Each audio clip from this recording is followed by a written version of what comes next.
जय श्री सूर्य नारायण भगवान की। नमस्कार प्रिय भक्तगणों, स्वागत है आप सभी का आपके अपने चैनल ज्ञान अर्थ में।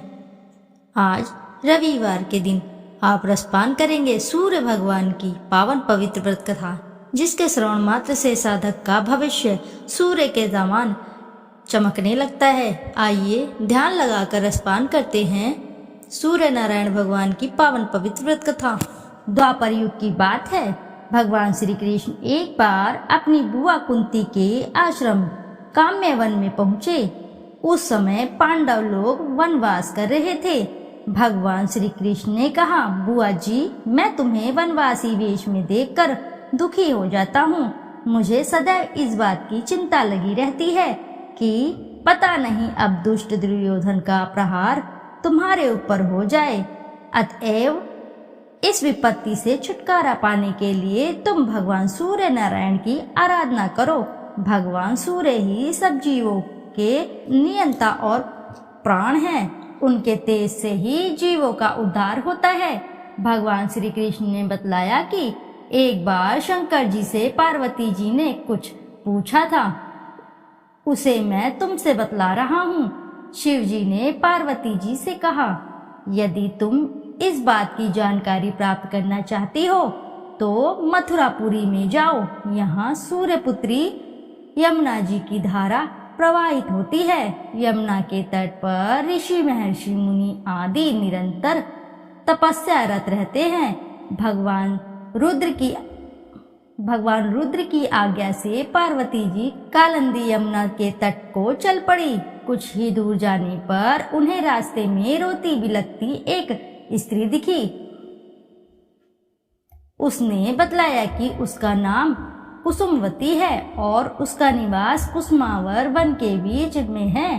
संतानहीन होने के कारण उसके पति वसंत ने उसे त्याग दिया है और इस प्रकार वह निराश्रिता हो गई है।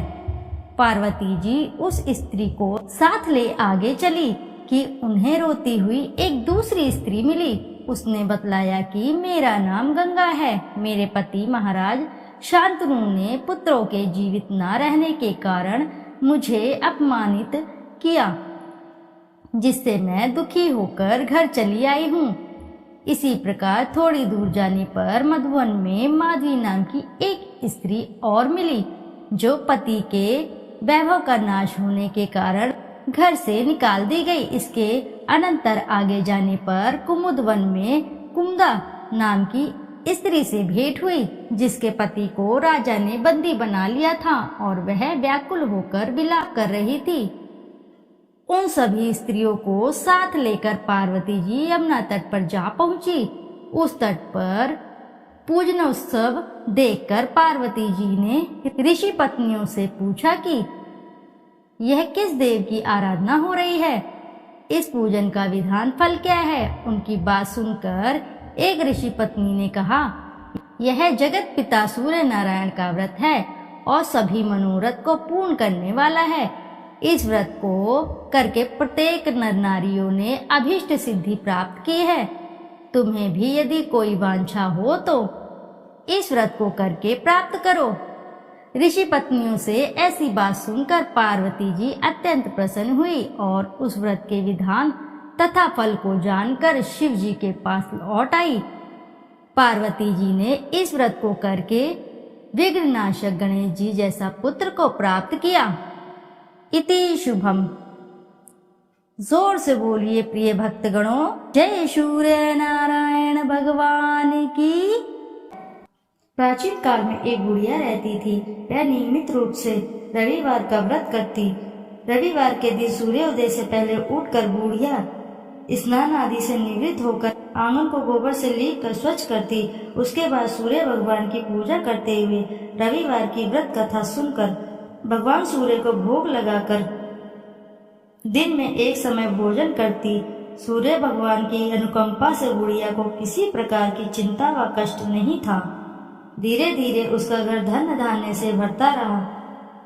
उस बुढ़िया को सुखी देखते हुए उसकी पड़ोसन उससे बुरी तरह जलने लगी। बुढ़िया ने कोई गाय नहीं पाल रखी थी, अतः वह अपनी पड़ोसन के आंगन में बंधी गाय का गोबर लेकर आती। पड़ोसन ने कुछ सोचकर अपनी गाय को घर के भीतर बांध दिया। रविवार को गोबर न मिलने से बुढ़िया अपना आंगन नहीं लीप सकी। आंगन न लीप पाने के कारण उस बुढ़िया ने सूर्य भगवान को भोग नहीं लगाया और उस दिन उसने स्वयं भी भोजन नहीं किया। सूर्यास्त होने पर बुढ़िया भूखी प्यासी सो गई। रात्रि में सूर्य भगवान ने उसे स्वप्न में दर्शन दिए और व्रत करने की तथा उन्हें भोग न लगाने का कारण पूछा। बुढ़िया ने बहुत ही करुण स्वर में पड़ोसन के द्वारा घर के अंदर गाय बांधने और गोबर न मिल पाने की बात कही। सूर्य भगवान ने अपनी अनन्य भक्त बुढ़िया की परेशानी का कारण जानकर उसके सब दुख दूर करते हुए कहा, हे माता, तुम प्रत्येक रविवार को मेरी पूजा और व्रत करती हो। मैं तुमसे अति प्रसन्न हूँ और मैं तुम्हें ऐसी गाय प्रदान करता हूँ जो तुम्हारे घर आंगन को धन्य धान्य से भर देगी, तुम्हारी सभी मनोकामनाएं पूरी करेगी। रविवार का व्रत करने वालों की मैं सभी इच्छाएं पूरी करता हूँ। मेरा व्रत करने व कथा सुनने से बांझ स्त्रियों को पुत्र की प्राप्ति होती है। स्वप्न में उस बुढ़िया को ऐसा वरदान देकर सूर्य भगवान अंतर्धान हो गए। प्रातः काल सूर्योदय से पूर्व उस बुढ़िया की आंख खुली तो वह अपने घर के आंगन में सुंदर गाय और बछड़े को देखकर हैरान हो गई। गाय को आंगन में बांधकर उसने जल्दी से उसे चारा लाकर खिलाया। पड़ोसन ने उस बुढ़िया के आंगन में बंधी सुंदर गाय और बछड़े को देखा तो वह उससे और अधिक जलने लगी। तभी गाय ने सोने का गोबर किया। गोबर को देखते ही पड़ोसन की आंखें फट गई। पड़ोसन ने उस बुढ़िया को आसपास न पाकर तुरंत उस गोबर को उठाया और अपने घर ले गई तथा अपनी गाय का गोबर वहां रख आई। सोने के गोबर से पड़ोसन ने कुछ ही दिनों में धनवान हो गई। गाय प्रतिदिन सूर्योदय से पूर्व सोने का गोबर किया करती थी और बुढ़िया के उठने के पहले पड़ोसन उस गोबर को उठाकर ले जाती थी। बहुत दिनों तक बुढ़िया को सोने का गोबर के बारे में कुछ पता ही नहीं चला। बुढ़िया पहले की तरह हर रविवार को भगवान सूर्य देव का व्रत करती रही और कथा सुनती रही, लेकिन सूर्य भगवान को जब पड़ोसन की चालाकी का पता चला तो उन्होंने तेज आंधी चलाई। आंधी का प्रकोप देखकर बुढ़िया ने गाय को घर के भीतर बांध दिया। सुबह उठकर बुढ़िया ने सोने का गोबर देखा, उसे बहुत आश्चर्य हुआ।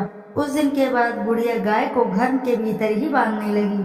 सोने के गोबर से बुढ़िया कुछ ही दिनों में बहुत धनी हो गई। उस बुढ़िया के धनी होने से पड़ोसन बुरी तरह जल भूनकर राख हो गई और उसने अपने पति को समझा बुझाकर उस नगर के राजा के पास भेज दिया। राजा को जब बुढ़िया के पास सोने के गोबर देने वाली गाय के बारे में पता चला तो उसने अपने सैनिक भेजकर बुढ़िया की गाय लाने का आदेश दिया। सैनिक उस बुढ़िया के घर पहुंचे। उस समय बुढ़िया सूर्य भगवान को भोग लगाकर स्वयं भोजन ग्रहण करने वाली थी।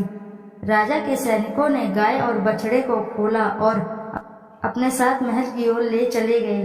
बुढ़िया ने सैनिकों से गाय और बछड़े को न ले जाने की प्रार्थना की। बहुत रोई, बहुत चिल्लाई, लेकिन राजा के सैनिक नहीं माने। गाय व बछड़े के चले जाने से बुढ़िया को बहुत दुख हुआ। उस दिन उसने कुछ भी नहीं खाया और सारी रात सूर्य भगवान से गाय व बछड़े का लौटाने के लिए प्रार्थना करती रही। सुंदर गाय को देखकर राजा बहुत खुश हुआ। सुबह जब उस राजा ने सोने का गोबर देखा तो उसे आश्चर्य का ठिकाना न रहा। उधर सूर्य भगवान को उस भूखी प्यासी बुढ़िया को इस तरह प्रार्थना करते देख उस पर बहुत करुणा आई। उसी रात सूर्य भगवान ने राजा को स्वप्न में कहा, राजन, बुढ़िया की गाय व बछड़ा तुरंत लौटा दो, नहीं तो तुम पर विपत्तियों का पहाड़ टूट पड़ेगा, तुम्हारा महल नष्ट हो जाएगा। सूर्य भगवान के स्वप्न से बुरी तरह भयभीत राजा ने उठते ही गाय और बछड़े को तुरंत लौटा दिया। राजा ने बहुत सा धन देकर बुढ़िया से अपनी गलती की क्षमा मांगी। राजा ने पड़ोसन और उसके पति को उनकी इस दुष्टता के लिए दंड भी दिया। फिर राजा ने पूरे राज्य में घोषणा कराई कि सभी स्त्री पुरुष रविवार का व्रत किया करें। रविवार का व्रत करने से सभी लोगों के घर धन्य धान्य से भर गए। चारों ओर खुशहाली छा गई। सभी लोगों के शारीरिक कष्ट दूर हो गए। राज्य में सभी स्त्री पुरुष सुखी रहने लगे और सुखी जीवन व्यापन करने लगे। बोले सूर्य देव की जय। आइए अब करते हैं सूर्य चालीसा। दोहा। संत शरण पदम कंजयुत महीधारी, शीश नवाए। सूरज चालीसा लिखो, मोह कम हो सहाय। जयति जयति सूर्य भवाना, तब महिमा श्रुति वेद बखाना। सब सुख खानी भक्ति तब स्वामी, प्रणतारती उर अंतरयामी। अद्भुत ज्योति कला छवि भारी, तीन लोक से शोभा न्यारी। युग सहस्त्र योजन परवासा, अतुल तेज बल अतुल प्रकाशा। कुंडल ललित हार गल राजे, शोभा निरखी मदन मन लाजे। श्वेत पदम अरु चक्रही धारे, सकल जीव को तुम रखवारे। उदय भय त्रिभुवन तम भागे, तजी निद्रा सब जीव ही जागे। नित्य कर्म सब लोगन करी, निज निज धर्म कर्म अनुसर ही। कहीं वेद तव द्वादश नामा, अखिल लोक सब पूरन कामा। रवि आदित्य दीनेश दिवाकर, हरत सकल श्रम जीव चराचर। उद्यम सर्वस नाम है राजे, जेहि के तन अतुलित दुति छाजे। वेगवान वाहन तव नाथा, ब्रह्मन करे नित प्रभु के साथा। अदर अमर जीते नहीं कोई, सिंधु मथे उत्पत्ति भई सोही। तब सुत कर्म महाबलवाना, समर जितेऊ अगणित भट नाना। ते ही सम नहीं जग में को दानी, जासो कीर्ति सब जगत बखानी। कश्यप पुत्र गरुण के भाई, अरुण नाम साथी कहाई। समय पाई जब राहु ग्रासे, त्रिभुवन में तब तम अति भासे। ग्रहण पर्व पंडित सब कहीं, मोक्ष हेतु सादर नर करहीं। स्नान दान अरु व्रत अचारा, करहिं यत्न जेहि हो उदारा। एहि कर महिमा वेद पुराना, विविध भांति सब ग्रंथ बखाना। उदय अस्त लो तुम्हरो राजा, करत सदा भक्तन को काजा। जो नर ध्यान तुम्हारो लावे, मन वांछित फल निश्चय पावे। धनी धनी महिमा तुमरो नाथा, नमत जीव सब धरी महिमा था। पढ़े सुने जो सूर्य चालीसा, वाको होत सकल अघ खीसा। खग मृग जीव जंतु नर नागा, मेघ झरत कुसुमित वन बागा। वृक्ष लतादिक तब अधीना, जीमी जल पाई सुखी हो मीना। कुष्ठग्रस्त रह जो नर कोई, ध्यान धरे ताकर दुख खोई। लवण रहित व्रत रवि को करही, वाको दुख पावक माज रही।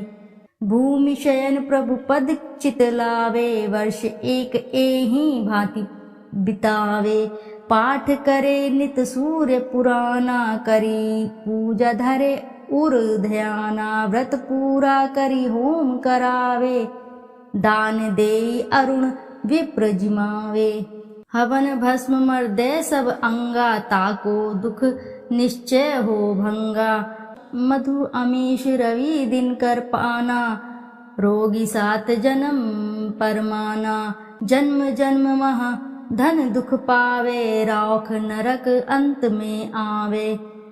तैल मास मधु नारी जो त्यागहीं, वाको दुख व्याधि सब भागहीं।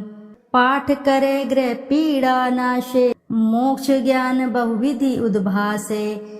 पूजन बंध्य करे जो कोई, पुत्रवती निश्चय सो होई। नेत्रहीन जो प्रभु चित लावहीं, दिव्य दृष्टि निश्चय सो पावहीं। विद्या धन बल जो नर चाहेहीं, सो सब भांति सकल सुख लयहीं। जो ये चरित सूर्य को गावे, अंत समय तब धाम सिधावे। श्रद्धा भक्ति धारी ही ये पाठ करे मन लाए। सुख संपत्ति बहु भोग करी, सो तब धाम सिधाए। संत शरण को तनय हूँ, शिवदत्त मिश्र सुनाम। देवरिया मंडल बसु धाम मझौली ग्राम। सूर्य चालीसा रचेऊ तुम्हारो है आधार। भाद्र मास की पूर्णिमा करहूं कृपा दतार। प्रिय भक्तगणों, प्रेम से बोलिए जय सूर्य नारायण की। श्रोताओं, यदि आपको कथा अच्छी लगी है तो वीडियो जरूर लाइक करें, साथ ही चैनल को सब्सक्राइब करें और एक बार अपनी सच्ची श्रद्धा के साथ कमेंट बॉक्स में जरूर लिखें जय सूर्य भगवान की। फिर मिलते हैं आपसे ऐसी किसी नई कथा कहानी में। जब तक के लिए नमस्कार श्रोताओं।